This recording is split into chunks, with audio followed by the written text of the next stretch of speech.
Friends, कायना kitchen में आपका एक बार फिर से स्वागत है। आज मैं घर वालों के लिए बिल्कुल अलग सा नाश्ता बना रही हूँ। तो ये मैंने प्याज देखिए पतली पतली कट कर ली है, लंबी लंबी, और ऐसे ही इसको पतला काटना है। बिल्कुल बिल्कुल पतले पतले प्याज होने चाहिए। बहुत ही टेस्टी ये नाश्ता बनता है फ्रेंड्स। और ये मैंने गाजर लंबे कद्दूकस कर लिए थे। आपके घर में जो भी सब्जियां हैं आप डाल के बना सकते हैं इसको। और ये मैंने आलू ले लिया, ये भी मैंने लंबा कद्दूकस किया हुआ। को एक बार ऐसे मैश कर लूंगी। और अब मैं इसमें डाल रही हूँ 1 बड़े चम्मच बेसन और 1 बड़े चम्मच चावल का आटा। ये डाला अदरक कद्दूकस किया हुआ, ये हरी मिर्च जैसा तीखा आप पसंद करते हो, ये डाला हरा धनिया, ये आधा चम्मच काश्मीरी लाल मिर्च, 1/4 चम्मच काली मिर्च पाउडर, 1/4 चम्मच हल्दी, आधा चम्मच, और टेस्ट के अकॉर्डिंग नमक।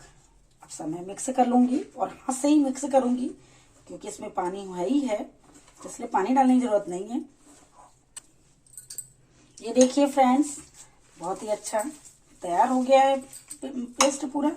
पानी डालने की मुझे जरूरत नहीं पड़ी क्योंकि सब्जियों में पानी इतना था कि उसने अपने एब्जॉर्ब कर लिया सब।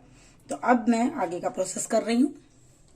ये मैंने तवा गरम होने के लिए रख दिया है और इसमें ऑयल लगा दिया है। और अब देखिए मैं डाल रही हूँ। गैस की फ्लेम को लो रखना है और हाथ से ही इसको फैलाना है। अगर आपको लग रहा है कि आपका हाथ जल जाएगा तो आप चम्मच से ही फैला सकते हो। और अब मैं इसको 4 से 5 मिनट के लिए ढक दूंगी। ये हो चुका है, अब मैं इसको पलट दे रही हूँ।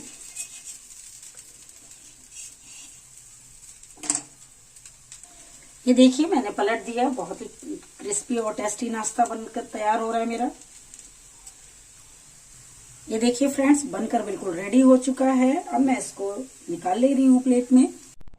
और फ्रेंड्स, आपको मेरा ये नाश्ता कैसा लगा कमेंट्स कर जरूर बताइएगा। मेरे चैनल को सब्सक्राइब करना ना भूलिएगा। फिर मैं मिलती हूँ अगली डिश के साथ। Thank you so much. ये देखिए फ्रेंड्स, बनकर बिल्कुल रेडी हो चुका है। और